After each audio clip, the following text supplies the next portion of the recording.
No tengo tiempo de andar viendo algo. Porque sí. Es que está bonita, pues sí, diferente de la no sé.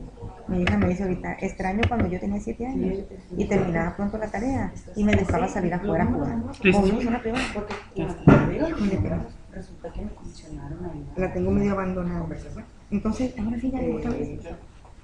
Y no, pero no sé, conforme a las clases, no sé. Buenas noches a todos. ¿Ahora sí escuchamos bien? Me gustaría que contestaran para poder seguir adelante. Oh, muy bien, Muy dice. bien, Soraya. Muy bien. Muy bien. Bueno, pues entonces iniciaremos nuevamente. Bueno, la plática va a centrarse en un constructo de la didáctica de la matemática o de la matemática educativa que se conoce como transposición didáctica. No es un constructo nuevo, pero sí es muy importante. Quizás diariamente usamos la transposición didáctica sin que conozcamos el término, sin que conozcamos en qué consiste perfectamente bien, pero la usamos diariamente. En eso se va a centrar la plática. Vamos a conocer de qué trata la transposición didáctica. Si alguno de ustedes ya lo conocía, pues entonces quizás reafirme algunas cosas. Es posible que algunos no escuchen bien. Estoy viendo algunos mensajes que dicen eso. Vamos a tratar de arreglar ese problema técnico, pero siempre que no puedan escuchar, lo comentan por favor para que nos demos cuenta de eso. Entonces, dicen, vamos a iniciar con la transposición didáctica desde la didáctica de la geometría. La transposición didáctica no es exclusiva de la enseñanza de la geometría, pero en este caso la vamos a enfocar exclusivamente a esa parte. Más bien, en general, vamos a hablar en general de la transposición didáctica, pero en particular de cómo la usamos en la enseñanza de la geometría. La transposición didáctica es un objeto de la enseñanza. Ya sabemos que tenemos dos problemas en la educación: la enseñanza y el aprendizaje. En este momento vamos a dedicarnos a hablar sobre la enseñanza. Vamos a iniciar con algunas reflexiones que son para el profesor. Es decir, el profesor debe de tener conocimiento claro de algunas cosas importantes, entre ellos lo que está alrededor de ese constructo tan interesante y tan importante llamado transposición didáctica.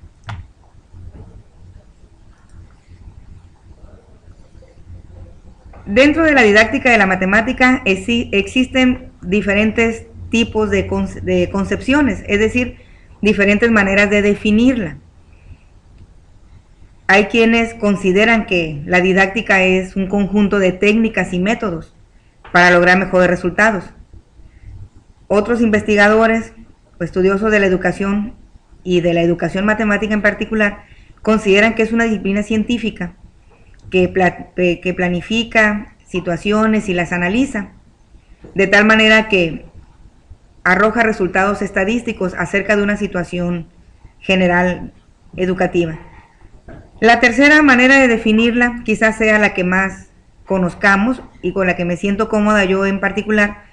La didáctica de la matemática es una ciencia que teoriza la producción y la comunicación del saber matemático en su autonomía de otras ciencias, es decir, la didáctica se ha convertido en una ciencia aparte. Quizás pueda pertenecer a un sistema más complejo, pero es lo suficientemente compleja para ser una ciencia aparte.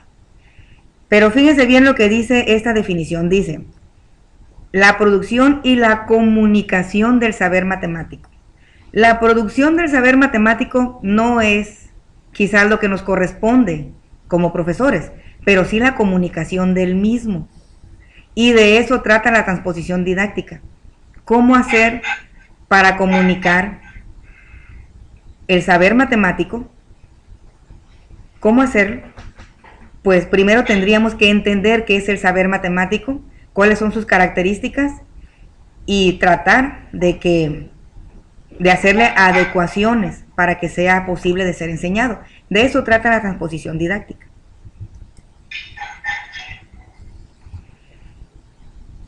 Como a propósito está ese triángulo en esa posición, recuerden que estamos tratando de no apoyar la rigidez geométrica.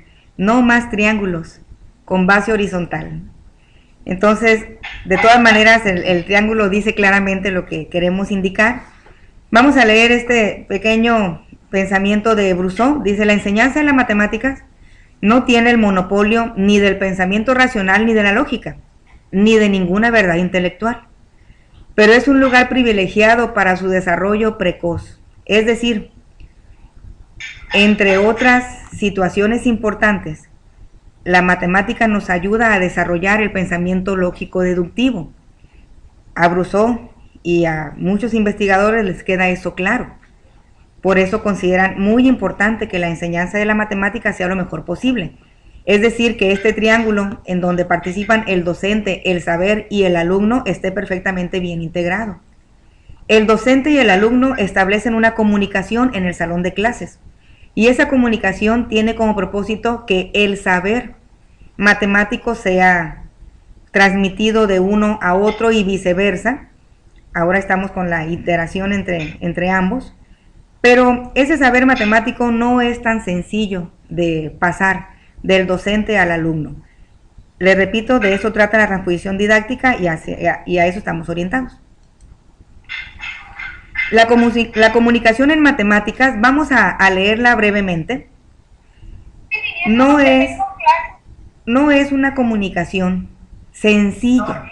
Es decir, lo que vamos a leer aquí como comunicación en matemáticas se refiere al discurso matemático, que no es el que tenemos que tener en el aula, pero es el discurso formal. Entonces, ¿cómo hacemos para que ese discurso formal, riguroso, pueda dársele un cambio de tal manera que para el alumno pueda ser entendido? Lo leemos brevemente. En matemáticas, como en cualquier otra disciplina, necesitamos hacer uso del lenguaje verbal y escrito para establecer una comunicación. Aquí hay algunos autores que al respecto consideran que el discurso matemático debe de ser breve, preciso, explícito, certero, abstracto y general. Sí, por supuesto. Esas son las características principales importantísimas de un discurso matemático. La ambigüedad no tiene cabida aquí. Todos los objetos matemáticos están perfectamente bien definidos, con las características claras. Entonces, el lenguaje matemático tiene una característica importante. Se basa en el método lógico-deductivo y tiene una formalidad y un rigor que son fuertes y que no permiten que haya ambigüedades. Ese es el discurso matemático.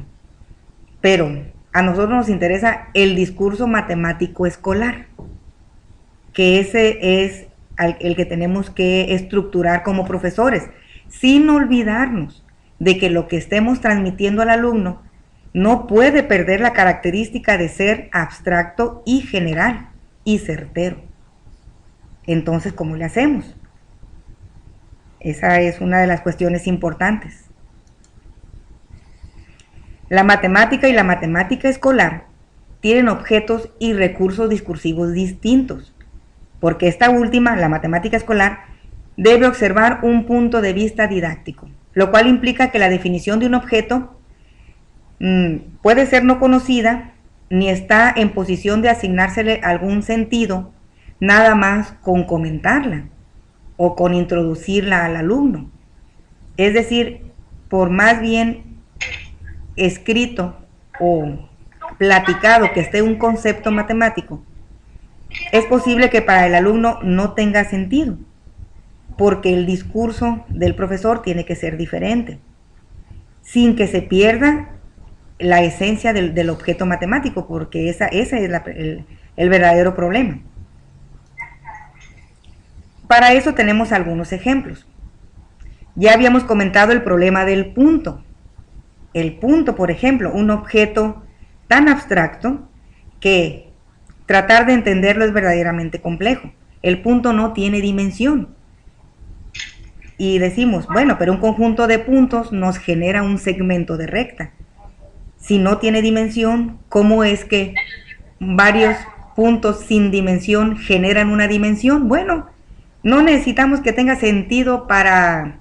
Eso no tiene sentido en la vida real, pero tiene sentido dentro de la matemática. Es decir, la matemática tiene sus bases en cuestiones teóricas, no necesariamente para que tengan sentido en la vida real. Otro ejemplo es a a la 0 igual a 1. La única justificación de que a a la 0 es igual a 1, pues es por convención. Es una convención, es un acuerdo de los matemáticos para que el álgebra funcione. El punto no tiene dimensión. A a la 0 es igual a 1. Son convenciones que permiten, uno, la construcción de la geometría y el otro, la construcción del álgebra. No son cosas que tienen que ver con nuestro sentido común ni con nuestra vida real.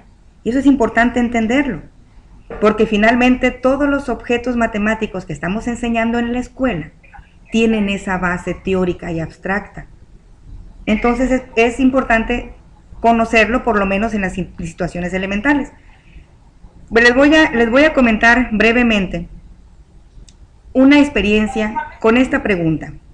0.99999 hasta infinito, ¿será igual a 1? La pertinencia de estos tres ejemplos es introducir el concepto de transposición didáctica. Es decir, la transposición didáctica nos ayuda a que el discurso matemático se convierta en un discurso entendible por el alumno. Entonces, vamos a reflexionar un poquito acerca de esta pregunta. 0.9999 hasta infinito, ¿será igual a 1? Les voy a platicar las respuestas que obtuvieron algunos estudiantes que hicieron unas entrevistas a un matemático y a un ingeniero respecto a esta pregunta. Y eso nos va a ayudar a entender ese objeto del que les hablé, la transposición didáctica. Por ejemplo, en la primera entrevista se hizo a un doctor muy conocido en la universidad y en el centro de ciencias, que es el doctor Jorge Navarro. Se le preguntó, entre otras cosas, ¿no? Pero solamente les voy a presentar lo que él comenta acerca de si 0.999 es igual a 1 o no es igual a 1. Ahí están los estudiantes con el doctor Jorge Navarro.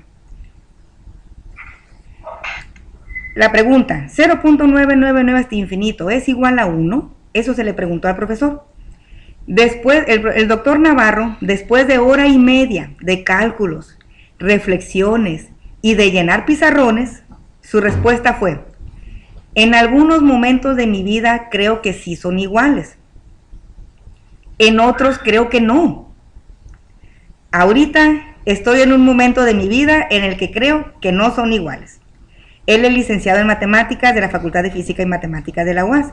Es decir, este es el ejemplo del matemático. ¿Cómo razonó esa pregunta un matemático? Fíjense, hora y media de cálculos y de llenar pizarrones. Y su respuesta fue, pues no sé. A veces creo que sí, son iguales, a veces creo que no son iguales. Esa misma pregunta se le hicimos a un ingeniero. Un ingeniero, pues, posiblemente también muy conocido en la universidad, el ingeniero Ramón Duarte Ramos. Ahí están los estudiantes que en la entrevista con el ingeniero Ramón Duarte, Ramón Duarte es ingeniero civil, egresado de la Facultad de Ingeniería Civil de la UAS, es doctor en educación matemática por parte del CINVESTAB. Y le preguntaron, doctor Ramón Duarte, 0.999 hasta infinito, ¿es igual a 1 o no es igual a 1? Inmediatamente, después de hecha la pregunta, contestó, son iguales. Inmediatamente. Por la siguiente razón, existe un método para pasar un decimal periódico a fracción. Cuando lo aplicamos, encontramos que esa fracción es 1. Por lo tanto, son iguales. Recordemos que el matemático se tardó hora y media y no dio una respuesta contundente. El ingeniero su respuesta fue inmediata, dijo sí por esta razón. Entonces, ¿qué obtenemos de esta reflexión? Pues que quienes hacen los objetos matemáticos y quienes los aplican tienen un modo de pensar muy diferente. Podemos tomar ejemplo de ellos para nuestro quehacer, pero nuestro quehacer es evidentemente diferente a cualquiera de los dos. En el ámbito escolar, el profesor tiene un papel diferente. ¿Cuál fue la pertinencia de este ejemplo? Que la pregunta era una cuestión teórica. Es un objeto teórico con el que se estaba cuestionando. Entonces, para el matemático puro, pues es una reflexión muy amplia la que tiene que hacer. Y aún así no se atreve a dar un punto de vista contundente, precisamente por su naturaleza teórica. En cambio, el ingeniero le da rápidamente el contexto práctico y dice, por supuesto que es igual a 1. Además lo comentó, ¿no?, que para fines prácticos es igual a 1. Entonces, pero en el ámbito escolar, ¿qué sucede? Pues están los objetos matemáticos, profesores, están esos objetos matemáticos que tenemos que enseñar. No lo podemos enseñar desde el punto de vista del matemático, porque simplemente con el concepto de punto nos pasaríamos un semestre y no nos atreveríamos a definirlo. No podemos tampoco dar un punto de vista práctico, simplemente práctico, porque entonces quedaría pobre el objeto, su naturaleza teórica nunca se miraría. El profesor, en el nivel en que le corresponde, sin salir del nivel, es decir, objetos básicos, está obligado a esto, miren, a que los objetos matemáticos sean sujetos de enseñanza. ¿Cómo los convertimos en sujetos de enseñanza? Para eso se necesita una adaptación. Para que el concepto matemático llegue al alumno necesitamos ponerle un vestido, porque los objetos matemáticos son invisibles a los ojos del alumno. Posiblemente por nuestra formación y nuestro gusto por la matemática y todas las herramientas que ya tenemos, para nosotros sean claros algunos objetos matemáticos, pero para el alumno pueden ser completamente invisibles. Entonces le ponemos ese vestido que es una adaptación. ¿Y en qué consiste esa adaptación? Entre otras cosas, consiste en un lenguaje adecuado para el estudiante. Es decir, que para el estudiante tenga sentido lo que le estamos enseñando, pero que llegue completo.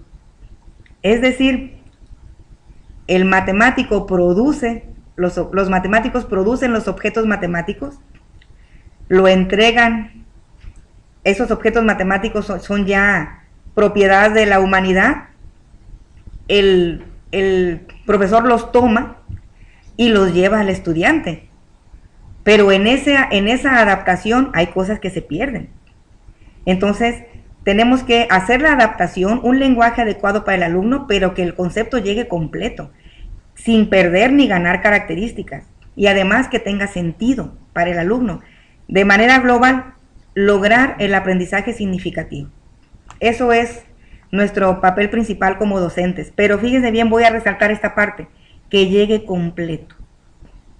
Es decir, cuando aplicamos esa adaptación que se llama transposición didáctica, en eso consiste la transposición didáctica, profesores, en la adaptación que tiene que sufrir los conceptos matemáticos para ser objetos de enseñanza y que tengan sentido para el alumno. Pero en esa transposición, que no escuchan, ¿verdad? Pero en esa transposición, el objeto puede sufrir algunos percances, puede ser que no llegue completo. Es decir, que hay algunos fenómenos que pueden pueden crear dificultades. Y esos fenómenos son generados por la enseñanza. La enseñanza, es decir, el papel del profesor, es el que toma la responsabilidad de hacer esa adaptación, pero que el objeto matemático llegue completo. Vamos a ver quién es el autor de ese constructo llamado transposición didáctica. Chevallard, en 1985, como lo dice la imagen, introdujo el constructo transposición didáctica para referirse al cambio que el conocimiento científico sufre para ser adaptado como objeto de enseñanza. Es decir, si leemos el libro de Chevallard, que están todos invitados a consultarlo, es un libro muy ameno, verdaderamente bueno, nos indica en qué consiste, a grandes rasgos, claro, cada nivel tiene problemáticas diferentes. Chevallard trabaja en general, pero cada nivel, preescolar, primaria, secundaria, bachillerato, tienen sus problemáticas particulares y tendrán que hacer la transposición didáctica desde su realidad. La transposición se manifiesta en la diferencia existente entre el funcionamiento académico de un determinado conocimiento y el funcionamiento didáctico del mismo. Es decir, el conocimiento científico como objeto de enseñanza necesita esa vestimenta para que se haga esa diferencia. Chevallard comenta también, eso que ustedes leen allí, profesores, el saber sabio, es un constructo también, es un constructo que introduce Chevallard para referirse al saber matemático, es decir, a los conceptos matemáticos puros. El saber a enseñar es el mismo concepto matemático puro, pero ya con la vestimenta apropiada para ser llevada al estudiante. Dice Chevallard que para la enseñanza de un determinado elemento de saber, para que eso sea meramente posible, ese elemento deberá haber sufrido ciertas transformaciones que lo harán apto para ser enseñado. Me voy a regresar un momentito rápidamente y entre otras cosas nos referimos a esto, ¿no? Un lenguaje adecuado, que el objeto llegue completo, que tenga sentido. Ahora, ¿a qué nos referimos con completo? Enfoquémonos a la geometría. Bueno, aquí se menciona a Chevallard algunos ejemplos que surgieron para poder hacer la transposición didáctica. Quizás no todos tengan conocimiento de que la teoría de conjuntos es una teoría abstracta, formal, muy difícil. ¿Cómo llevar la teoría de conjuntos a la primaria? Bueno, primero está la pregunta, ¿por qué queremos llevarla a la primaria? ¿Por qué a la secundaria? Bueno, ahorita no, pero hubo un tiempo en que eso fue muy importante, en los años 60, en los años 70, en los años 80. Fue muy importante llevar la teoría de conjuntos abstracta y compleja de los matemáticos a los niveles básicos, en la llamada matemáticas modernas, la reforma de las matemáticas modernas de los 60. Pero, ¿cómo llevar un objeto tan complejo a los estudiantes de los niveles básicos? Pues inventaron algunos elementos como los diagramas de Venn. Si nosotros revisáramos un libro de los matemáticos de teoría de conjuntos, no aparece en ninguna parte un diagrama de Venn. En cambio, en la matemática escolar, en los niveles básicos, pues el diagrama de Venn es uno de los diagramas más importantes, es decir, el círculo con los elementos del conjunto dentro de él. Ese, por ejemplo, es un ejemplo muy claro de la transposición didáctica, pero tenemos otros ejemplos y otras maneras ahora modernas de lograr esa transposición. Bueno, pero la transposición didáctica tiene algunas consecuencias. Y hablemos exclusivamente de la parte de la didáctica de la geometría. En aras de la transposición didáctica, a veces podemos hacer que el objeto geométrico pierda su integridad es decir, que aparezca el fenómeno llamado rigidez geométrica. Recordarán ustedes que en clase este fue uno de los artículos que se discutió y que a lo largo del módulo estuvimos comentando que la rigidez geométrica aparece mucho en el nivel secundaria, tanto en el alumno como en el profesor.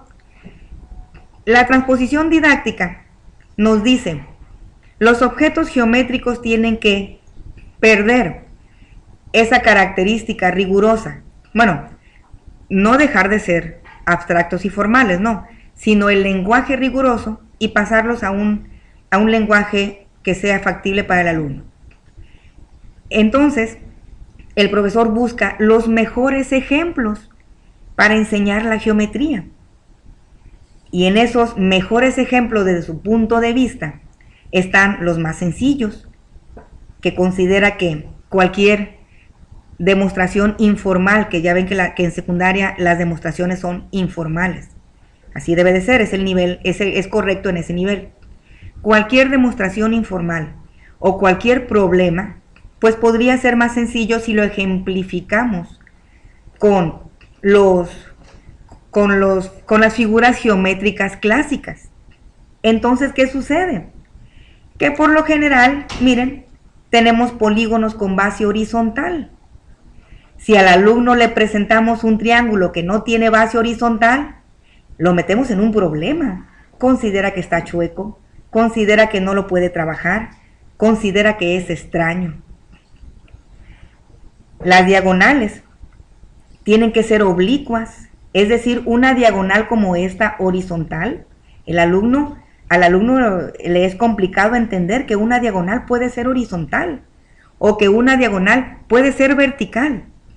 Como siempre, durante toda la primaria, toda la secundaria, es posible que en el bachillerato y hasta en la profesional, siempre le mostraron diagonales oblicuas. Él considera que las diagonales son oblicuas y que no pueden ser horizontales ni verticales. Esa es parte de la rigidez geométrica. Otro ejemplo de la rigidez geométrica es pues considerar que las alturas van al punto medio. Estos son algunos ejemplos de triángulos que se le dieron a un grupo de estudiantes de secundaria para que hicieran el favor de trazar las alturas. Otro fenómeno de la rigidez geométrica, generado también por el paso del objeto matemático por la enseñanza, es la confusión entre altura de un triángulo y la medida de la altura.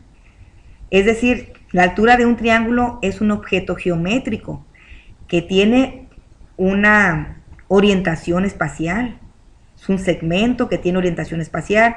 En cambio, su medida pues es un número y a veces confundimos la medida con el objeto. Es decir, tienen razón los matemáticos en estar preocupados por eso. Comentan, hay mucha bibliografía al respecto.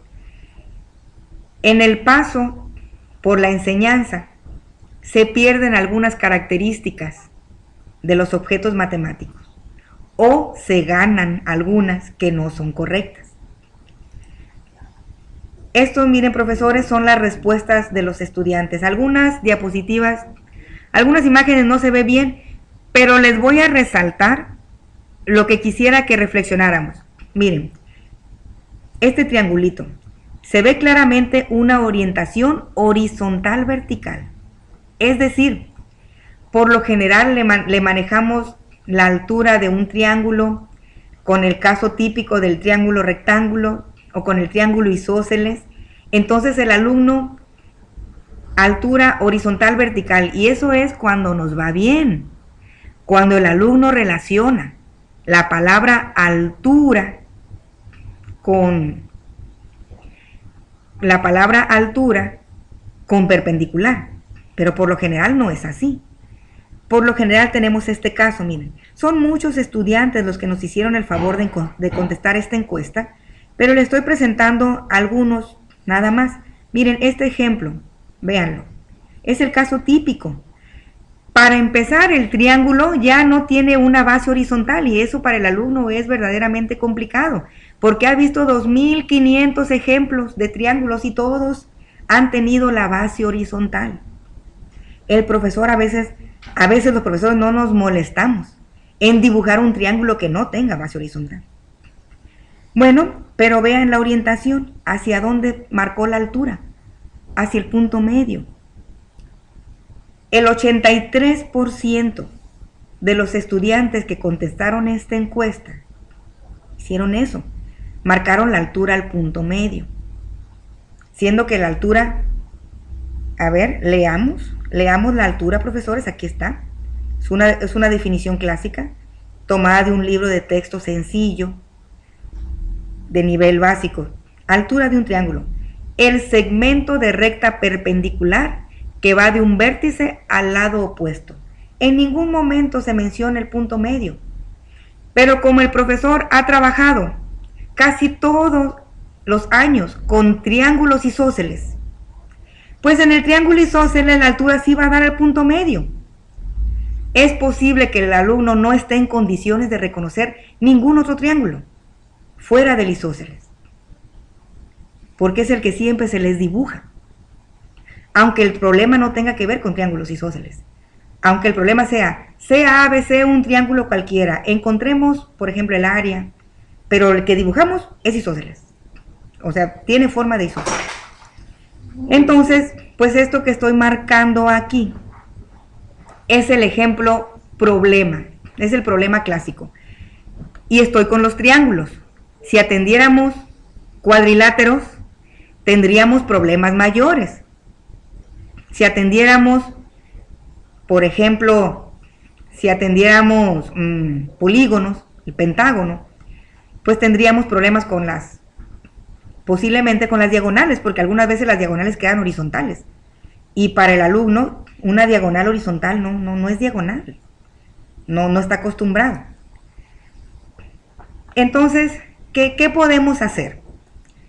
Pues por un lado está el objeto matemático. Imagínense que el objeto matemático es un diamante puro, precioso, que nos lo entrega el matemático, sin fallas, y lo tenemos que llevar al alumno.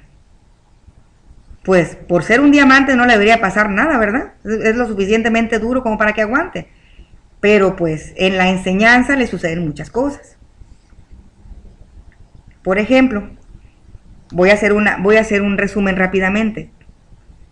Pues que las diagonales son oblicuas, que la altura va a dar al punto medio, que los triángulos tienen que tener base horizontal, que los cuadriláteros tienen que tener una base horizontal, si no, no son cuadriláteros, que el cuadrado es un cuadrado mientras tenga base horizontal, pero al momento que rota tantito ya se convierte en un rombo.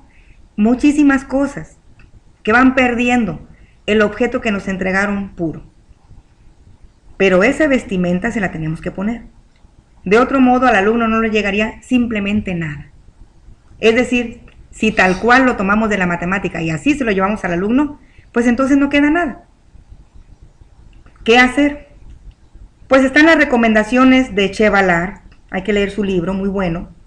Están las recomendaciones de Wiener, un gran educador matemático de la Universidad de Haifa, él es israelí, y dice, hay que tener este cuidado. Pareciera tan sencillo, pero pues a veces, ¿verdad?, con 50 alumnos y con un programa cargado, no podemos quizás hacer todo. Pero intentémoslo, miren, parece sencillo. Él dice, hay un concepto matemático puro a enseñar, es el que estoy marcando, miren. Pero por otro lado, el alumno ya tiene una imagen de ese concepto. Si ustedes le dicen al alumno triángulo, a él se le vienen muchas imágenes. Si le dicen diagonal, también se le vienen muchas imágenes a la mente, porque ya tiene conocimientos previos desde el kinder. Entonces, lo que hay que hacer es esta interacción, que el alumno siempre esté contrastando lo que él cree que es tal cosa con lo que verdaderamente es. Miren, aquí está, la flecha va de izquierda a derecha y de derecha a izquierda, del concepto puro a lo que cree el alumno, y de lo que cree el alumno al concepto puro. Hay que estar haciendo esta interacción, que el alumno esté contrastando todo el tiempo. Pero profesores, yo diría, primero que eso, contrastémoslo nosotros. Lo que creamos que es un objeto matemático, en particular un objeto geométrico, contrastémoslo con su definición formal, buscando información en buenos libros teóricos, no para llevarlos así a la enseñanza, sino para que nosotros no tengamos ese problema de trabajar creencias en vez de trabajar el concepto correcto. Aquí no lo voy a leer, nada más lo comento rápidamente. Wiener dice que un individuo con una imagen conceptual pobre, pues solamente reconoce los prototípicos. ¿Qué es un ejemplo prototípico? Pues el triángulo con base horizontal, por ejemplo. El isósceles con base horizontal. Solamente podría trabajar con eso. Se lo movemos tantito y ya de cuenta que estamos trabajando con otro objeto que ya no es triángulo. En cambio, si logramos interactuar un poquito entre lo que creemos y lo que es en realidad, pues nuestro concepto de nuestra imagen se enriquece. Y aunque no sea perfecta, vamos a poder discriminar más casos particulares y no nada más unos cuantos. Entonces, Wiener es un clásico de la educación matemática. Por algo es un clásico. Son cosas que no pasan de moda. Hay que hacer ese contraste. Ahora, la transposición didáctica adecuada para el alumno desde la pedagogía. ¿Cómo se puede hacer? Hay muchos recursos. Ustedes son expertos en muchos de ellos o conocen bien muchos de ellos. El uso de material concreto ayuda a quitarle esa rigurosidad, ese rigor al objeto matemático sin que deje de ser el objeto matemático puro, es decir, sin que pierda sus características. La geometría dinámica nos ayuda contra la rigidez geométrica, es el mejor alivio contra la rigidez geométrica. La geometría dinámica no permite la rigidez geométrica, para eso se creó, principalmente. Construcciones con regla y compás, eso tampoco debe de pasar, no es anticuado, al contrario, enfrentar al alumno a la construcción de un cuadrado, a ver cómo le hace para trazar una perpendicular. Lo pondríamos a pensar tantito. Entonces, el material concreto, las construcciones con regla y compás ayudan mucho a que esa transposición didáctica sea adecuada. Problemas de aplicación de los objetos geométricos para que el alumno vea el sentido práctico, para que tenga un aprendizaje significativo. Y por supuesto, secuencias didácticas que engloben todo lo anterior. Afortunadamente ya tenemos muchas secuencias didácticas ya hechas, nada más para que las tomemos del lugar donde estén. Pero para que la transposición didáctica funcione, el conocimiento del profesor de los objetos a enseñar debe de saber que son, es decir, esto no es para el alumno, profesores, es para nosotros los docentes. Nosotros sí debemos de estar plenamente conscientes de que lo que estamos enseñando, así sea un punto, así sea un cuadrado, es un objeto teórico. No es un objeto real, es un objeto teórico. Que aparezca en la realidad, de algún modo eso es diferente, es un objeto teórico, generado dentro de la matemática. Es abstracto, es general. Se estudia a través de representaciones, pero esa representación, profesores, no es el objeto. Es decir, cuando decimos, sea el siguiente un cuadrado, el alumno debe entender que ese que está allí no representa a todos los cuadrados, sino que es, al contrario, ese que está allí representa a todos los cuadrados.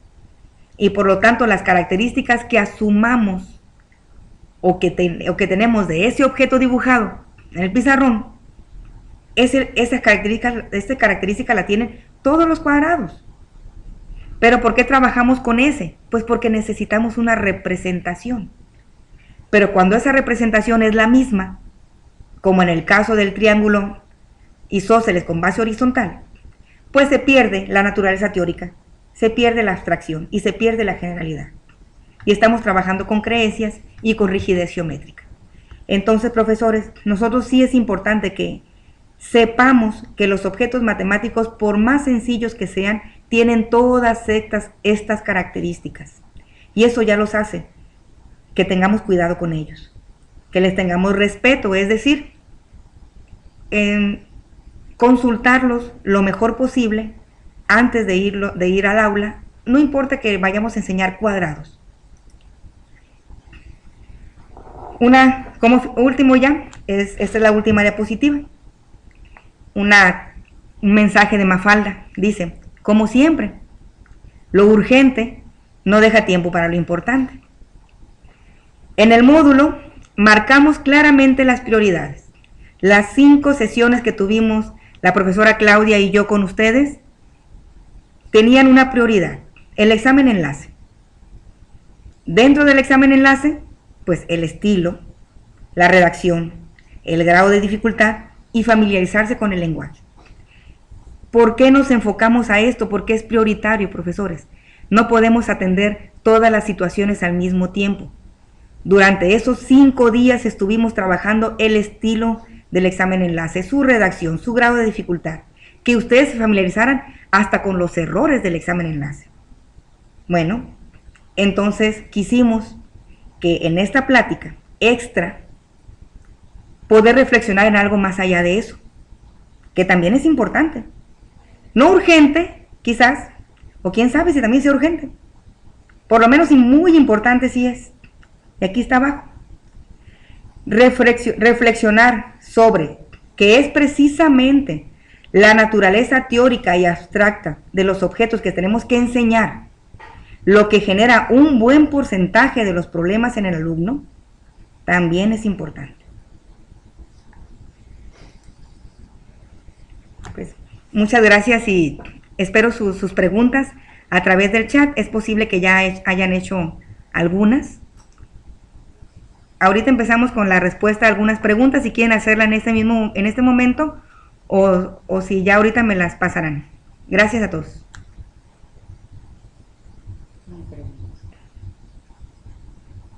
Sí, es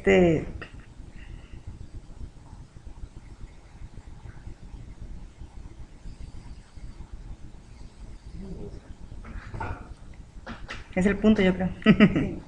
Nos pusieron una adivinanza, es el punto, díganme. Ya tienen el aviso de que están dando las gracias y que pueden hacer preguntas. ¿Qué tan importante es desde la génesis del pensamiento matemático el preescolar trabajar esto correctamente? Pues importante porque luego le movemos las cosas al alumno ya. No, en el preescolar no hay problema, profe, la rigidez geométrica no está en preescolar. ¿Están escuchando? Por tanto, la rigidez geométrica no está. Me acaban de hacer una pregunta de qué tan pertinente es esta cuestión teórica en preescolar. Afortunadamente, la rigidez geométrica no es un problema serio en preescolar. Al contrario, en preescolar el alumno no tiene la rigidez geométrica, precisamente por la manipulación que hace de los objetos concretos. Cuando tenemos que pasar en los siguientes niveles a otra instancia teórica, perdemos todo lo ganado con el trabajo concreto del preescolar. Quizás en gran medida porque el profesor no le da importancia a esa parte. Y también porque hay muchas cosas que desconoce del objeto geométrico. Pero la rigidez geométrica es un fenómeno serio de los niveles secundaria y bachillerato. Es decir, que no se desanimen los maestros de preescolar, sigan haciendo su trabajo tan bien como lo hacen, buscaremos el modo de que no se pierda, pero en preescolar no es un problema serio. Pero sí sería conveniente de todas maneras que el profesor conociera que la naturaleza de los objetos es muy teórica, conocerla nada más, pero en preescolar afortunadamente no es grave el asunto, como en secundaria, por ejemplo. Aquí tengo dos preguntas. A ver. Sí, Irma hizo primero una pregunta. La maestra Irma pregunta, ¿considera que lo más conveniente es usar material concreto para poder ayudar al estudiante a comprender mejor los conceptos? Definitivamente sí. Afortunadamente tenemos la geometría dinámica, que la geometría dinámica tiene las dos cosas, el manejo concreto de los objetos y la generalidad. Cuando un objeto en la geometría dinámica lo movemos a través del arrastre, así se le conoce en geometría dinámica, se le conoce como arrastre, no pierde la generalidad, es decir, todas sus propiedades se siguen observando. Por ejemplo, ustedes saben que un ángulo inscrito mide la mitad del arco que abarca, ¿verdad? Pues, cuando movemos ese objeto en la geometría dinámica y se generan una infinidad muchísimos, ejemplos diferentes, en todo se sigue viendo, se sigue marcando que el ángulo es igual a la mitad. Entonces ya no necesitamos el mismo ejemplo todo el tiempo. Ya ven que siempre ponemos un ejemplo que también parece no un triángulo, pero sí un ángulo isósceles. Entonces, el material concreto, pero en la secundaria, tenemos que dar paso, además del material concreto, al uso de la regla y compás, ya sea electrónica, a través de la geometría dinámica, o ya sea a mano. Pero ayuda mucho con el problema de la rigidez y con el problema de perder la abstracción. ¿El siguiente quién es? La maestra María Belia. La maestra María Belia pregunta. María Guadalupe Ajá. González. Habla usted, ella indica, es que se me pierde aquí porque se bajan. La maestra María hace una pregunta, dice, habla usted de que el alumno debe tener una relación entre el concepto y la imagen conceptual, y habla de una entrada cognitiva. ¿Cómo hacerla? La entrada cognitiva, maestra, es un problema. Es un problema de geometría, encontrar un área, encontrar una altura, encontrar un perímetro, cualquier problema. Esa es la tarea cognitiva de entrada. Mientras el alumno la resuelve, hay que pedirle que contraste lo que él cree con la definición formal. Las definiciones pues se pueden escribir en alguna parte del pizarrón o se pueden construir previamente. Recuerden que el constructivismo es una parte básica. Pero la entrada era un problema, profesora, simplemente un problema. ¿Cómo hacer una buena entrada cognitiva? Un buen problema que los haga pensar. Es decir, además de los ejercicios rutinarios que son importantes, pues un problema que no sea tan rutinario, pero que no se salga del nivel ni de lo que ellos conocen, porque entonces se vuelve un problema imposible. El maestro Jorge. ¿Dónde se encuentra el problema? ¿En primaria o en secundaria? ¿Dónde tiene la mayor parte del problema? ¿En primaria o en secundaria? En primaria todavía tenemos mucho uso de material concreto y la parte teórica no es prioridad. Pero si en sexto, por ejemplo, quinto y sexto, no se da ya la entrada a la parte teórica de una manera adecuada, es decir, que el profesor tenga conocimiento firme, pues entonces sí se generaría un problema importante. En secundaria está el problema de que allí tenemos que generar la abstracción, ya no podemos manipular el material concreto todo el tiempo, tenemos que pasar a la abstracción en secundaria. Pero en primaria tenemos un problema. A veces el profesor no conoce los objetos. Como el profesor de primaria tiene una formación general de la escuela normal o de la pedagógica, su conocimiento geométrico puede ser limitado en la parte de teórica, y eso sería quizás el problema serio. Su conocimiento, el conocimiento pobre que tenga al respecto. Y en secundaria, pues definitivamente el problema es mayor. ¿Por qué es mayor? Pues porque es allí donde corresponde la parte abstracta, es allí. ¿Quién sigue, Claudia? La maestra Dinora. La maestra Dinora. Sí, los planes de secundaria, desde su punto de vista, doctora, ¿qué son? ¿Secuencias didácticas o situaciones de aprendizaje? Okay. La maestra Dinora nos hace una pregunta acerca de que si los planes de clase, los famosos planes de clase, la maestra Dinora, es que se pierde, lo pierde. Sí. A ver. Dinora. Dice, las secuencias didácticas o situaciones de aprendizaje. Los planes de clase secundaria son para ustedes secuencias didácticas o situaciones de aprendizaje. Pues una secuencia didáctica debe de convertirse en una situación de aprendizaje, pero eso es trabajo de nosotros. La secuencia didáctica puede estar muy bien hecha, pero no necesariamente es una situación de aprendizaje. Depende de cómo la manejemos. Se convertirá en una situación de aprendizaje cuando cumpla su función, que el alumno aprenda el objeto que está en esa situación didáctica. La maestra. El maestro Jesús. El maestro Jesús. Que plantea la pregunta. Me gustaría poder escuchar la respuesta. Aleida. La maestra Aleida, ¿vean la que sigue? Sí, les digo que levanten la manita, pues, para que la pregunta sea verbal, porque no Sin embargo, dice la maestra Leida nos comparte una reflexión importante. Existe el gran problema en el nivel preescolar del uso de la terminología inadecuada. Esto es que el círculo se llame rueda, bola, y desde ahí se desvirtúa el sentido de la geometría. Sí, sí es cierto, pero también en la primaria eso ya se convierte en grave, en primaria no debe suceder.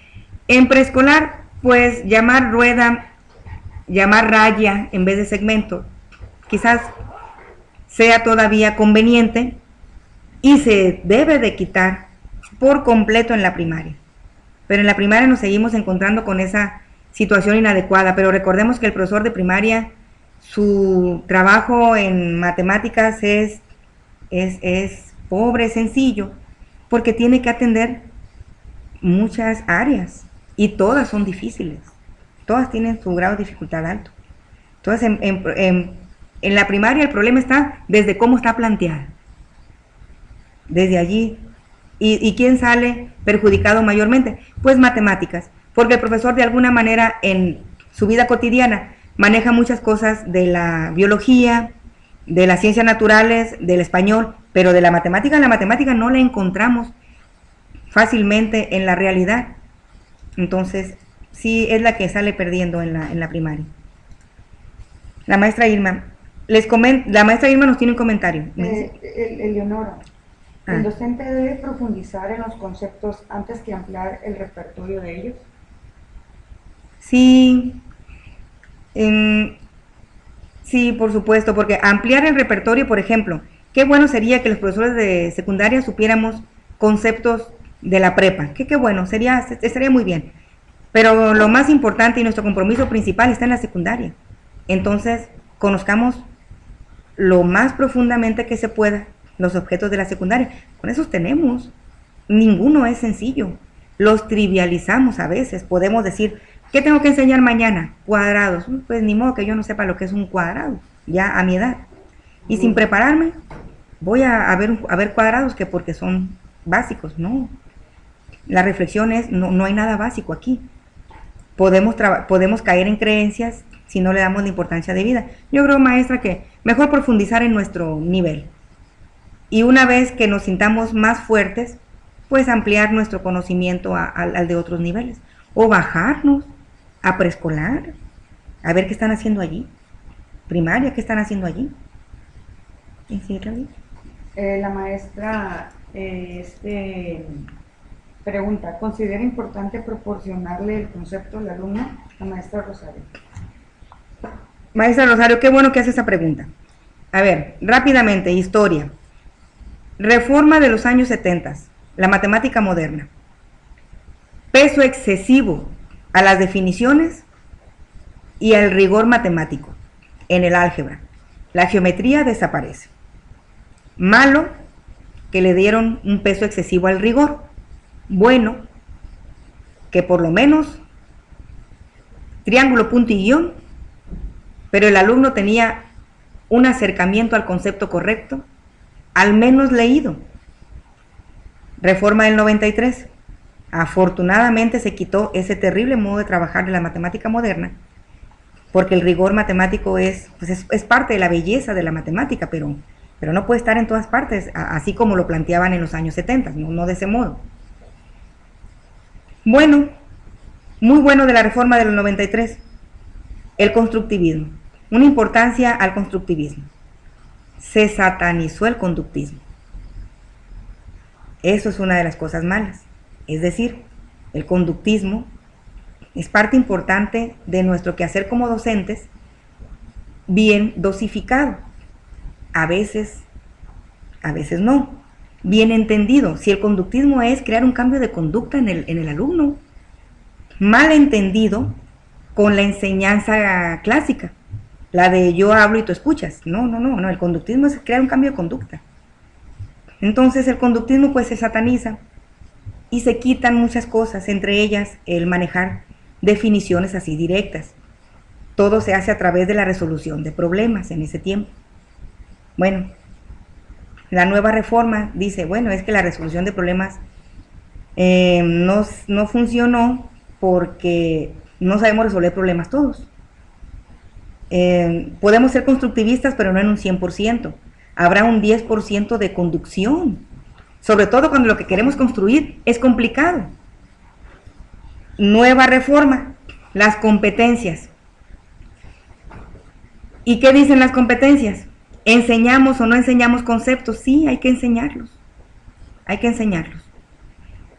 De manera directa, no. A través de la construcción, que el alumno haga la construcción del concepto. Pero en el cierre, hacer un cierre adecuado. Hacer un cierre adecuado y que el alumno comprenda finalmente el objeto, y ahí sí lo podemos leer, pero que no se vaya de la clase sin tener contacto con la lectura formal del concepto, después de todo el trabajo constructivista. El maestro José Ignacio, ¿es importante el uso del software educativo para reforzar los conceptos? Cuando quieras, me dicen cuando termine. Sí, es muy importante. En el caso de la geometría dinámica, el GeoGebra tiene una ventaja muy grande, es gratuito. Al menos el uso del GeoGebra, si no conocemos otro, es muy importante, de verdad. En la geometría es básico, pero ¿cómo le hacemos si no todos tenemos cañón en las aulas? No tenemos acceso al centro de cómputo. Pues entonces a través de la manipulación concreta, que es una forma de suplir al software educativo, pero lo mejor es el software. Claudia Patricia tiene la mano levantadita, puede dar bien ahí para escucharla y decirle. Adelante, Claudia. ¿Qué dice su pregunta?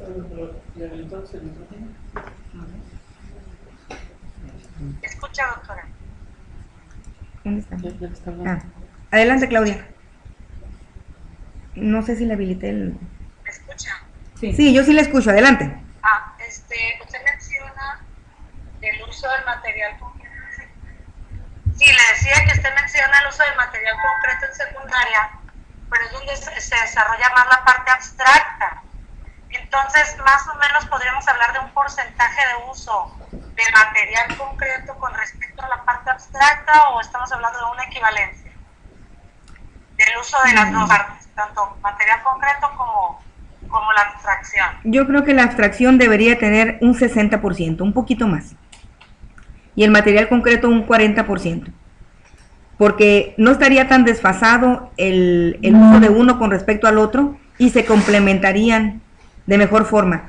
Ahora, que si fuera geometría dinámica, pues todo el tiempo, todas las clases, si fuera posible, claro.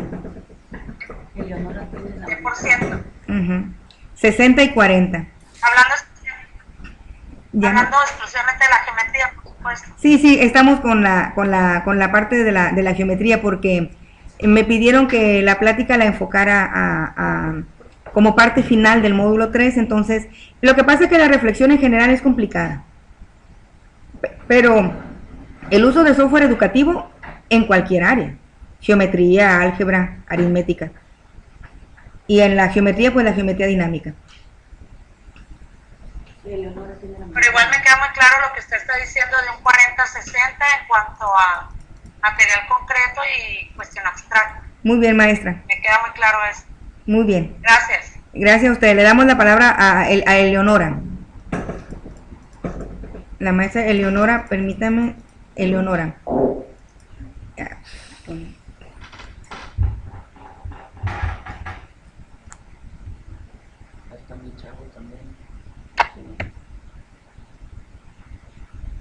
Está Eleonora.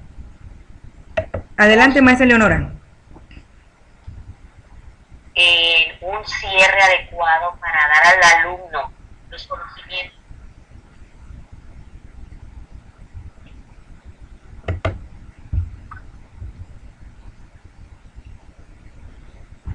Maestra, disculpe, ¿no le escuchamos?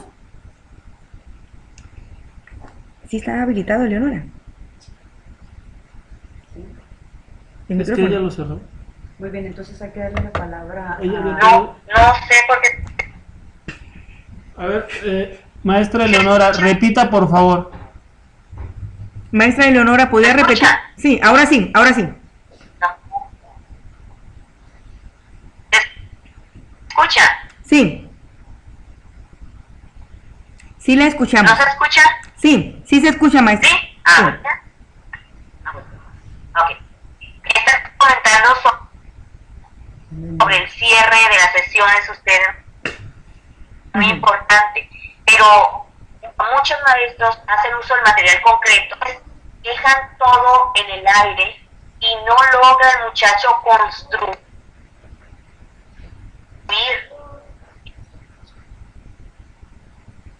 Sí. Tiene razón. De forma adecuada, a lo mejor porque el concepto que estaba persiguiendo el maestro. Entonces yo creo que aquí tendríamos que ponernos de acuerdo. El aprendizaje, la construcción del conocimiento no se debe dejar solo al muchacho, Ujú. porque entiendo que como docentes o personas que hemos estudiado un poquito más, podemos ayudarlo en esa construcción Así es, maestra. adecuada. Así es por eso le comentaba que el conductismo fue malentendido desde el 93. Así es. El profesor está enseñando conceptos que tardaron cientos de años en construirse, miles de años algunos de ellos. Entonces, no podemos, no podemos dejarlo solos, además de llevarlo de la mano, tenemos que hacer un cierre conductista, ¿por qué no? Pero después de interactuar de manera constructivista, y en ese cierre que no quepa ambigüedades. Lo que se está tratando de construir es esto, y así debe de quedar. Diagonal es esto, altura es esto, triángulo es esto, al final de toda la interacción. Por eso, profesora, es que es este programa. Por eso se les está a ustedes instruyendo, además de todo lo que ya traen, para que ayuden a que todos los profesores del país de alguna manera estén conscientes de lo que hay que hacer. Unos mejor que otros, con seguro, pero que todo el mundo sepa que ahí hay un problema y que es de naturaleza teórica. No es de naturaleza didáctica nada más, es de naturaleza teórica. Necesitamos saber conceptos más, de manera más apropiada. La maestra Irma Garrido. Gracias, maestra. Vamos a darle el micrófono a la maestra Irma Garrido. En la parte anterior, en la parte de abajo. Ah, aquí. En el cuadro de abajo, que busca Irma. Irma Garrido, aquí. El- Adelante, maestra Irma. Buenas noches. Sí, sí la escuchamos.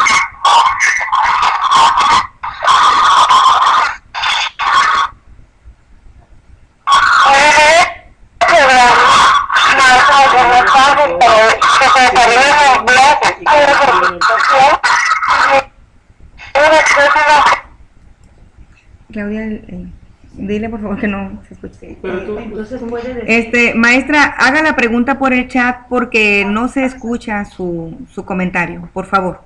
Maestra Irma. ¿A qué hora será? son las 8:09, Bueno, 8:30. ¿algún otro Pues han dado algunos. en el chat? A ver, Aquí está. algún. Fernanda, ¿existe algún tipo de rigidez didáctica en otras áreas de la matemática?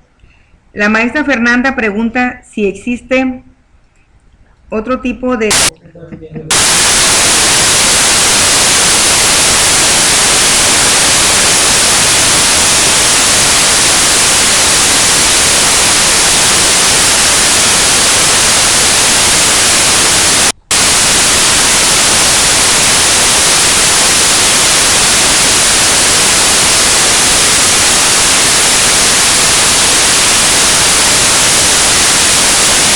Desde la didáctica.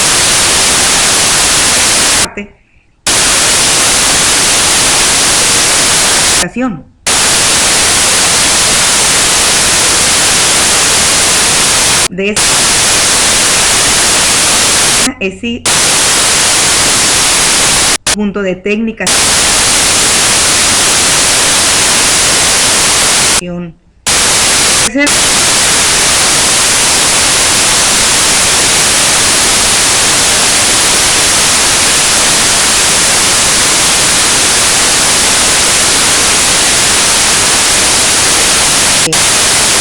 para que sea.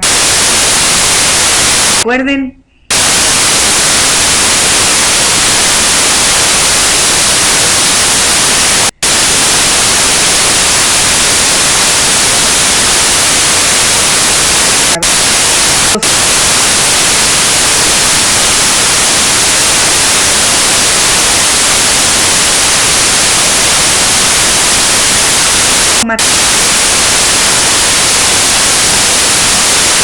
dársela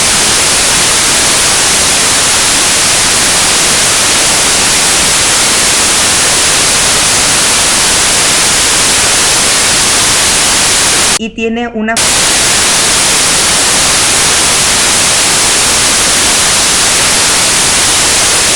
esa es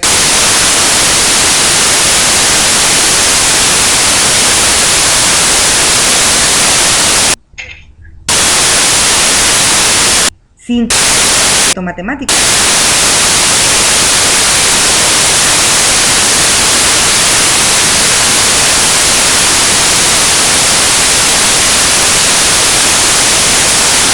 La 1.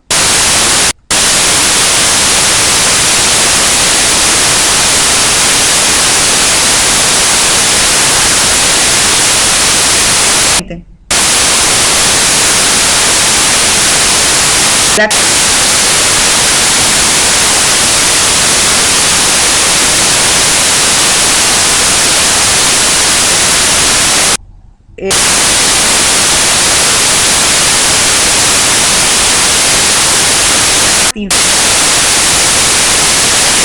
son varios hermanos. Yo tuve la fortuna de estudiar con Gonzalo Zubieta, él fue mi maestro.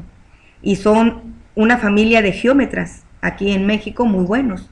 Entonces ustedes buscan en internet, ponen Gonzalo Zubieta, geometría y salen muchísimos materiales del doctor Zubieta muy buenos. No te puedo atender ahorita, hija. Ya va a terminar. Que no se debe de escuchar circuito. Mire, me gustaría comentar un comentario, valga la redundancia, del maestro Abraham. Dice, ¿no sería necesario hacer propuestas para que en el nivel primaria existan maestros de matemáticas como lo hay en otros países? Por supuesto, profesor. Así como hay un profesor para inglés y un profesor para deportes en la primaria aparte, también debería de estar aparte el de matemáticas, y que el profesor de la escuela normal se dedique a las ciencias naturales, a las ciencias sociales y al español, o cambiar, o hacer más especialidades en la primaria, no sé qué, cuál sería lo conveniente, pero definitivamente el profesor no puede ser especialista en todo. La carga del profesor de primaria ya debe de cambiar. Eso sería conveniente. La maestra Irma dice, el nuevo programa marca que después de la fase inicial y de ejercitación vienen las frases de teorización y de validación, espacio donde los docentes podemos proporcionar definiciones oficiales y completas. Muy bien. Sí, tiene razón la maestra Irma. En todos los planes de clase y los objetos de aprendizaje, las famosas ODAs, en la parte final, allí ya se puede hablar de la definición escrita totalmente como vienen en los libros y con las palabras formales y rigurosas. Hay que hacerlo. Hay que llegar a la parte última del objeto de aprendizaje. O en nuestra clase, hacer eso al final de la clase. Sí, muy bien. La maestra Eleonora dice que cree que es importante guiar la actividad, realizar preguntas guías. Uh-huh. Realizar preguntas guías para lograr la actividad de la construcción del conocimiento en el alumno. Sí, es muy importante. Ya ven que en los años 50 el profesor hablaba y pobre del niño que participara, a menos que le dieran la palabra así. Es muy importante tener esa interacción con el cuidado del control de grupo, porque a veces el control de grupo se pierde, con el cuidado del control de grupo. Y a veces el grupo no da para nada, con ninguna interacción. O sea, estamos hablando en condiciones ideales, ¿verdad? Han de decir ustedes en qué secundaria trabaja usted. Entendemos que tenemos todo ese problema. Yo creo que una más y una. ¿Serían todos? Sí, Profesores, hay algunos comentarios que la maestra Zaida dice que coincide con Abraham, la maestra Eleonora también, y yo también. En la primaria tiene que haber un cambio y ojalá fuera ya. Profesores, por cuestiones de tiempo y de espacio, aquí en la Secretaría de Educación Pública nos piden que cortemos ya la videoconferencia. Nos llevamos todas sus preguntas escritas del chat y vamos a darle seguimiento. Además, nos seguimos viendo en los viernes y los sábados porque vamos a ir como apoyo para el profesor que sigue en el módulo. Entonces, pues fue un verdadero placer estar con ustedes, profesores. Mañana, Muchas gracias. Mañana tenemos el chat a las 7, cada quien desde su casa. Buenas noches a todos.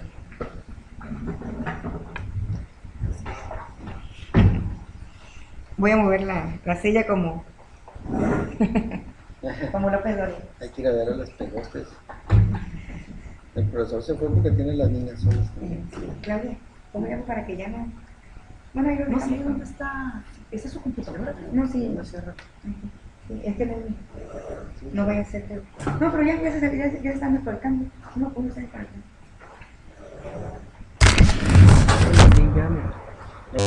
No debe... es que no llevamos cómo cerrarlo. Solamente están agradeciendo. Buenas noches, excelente exposición y retroalimentación, compañeros. Gracias a todos, el gran equipo de trabajo. Buenas noches, muchas gracias, doctora. Gracias, excelente conferencia. Buenas noches, gracias.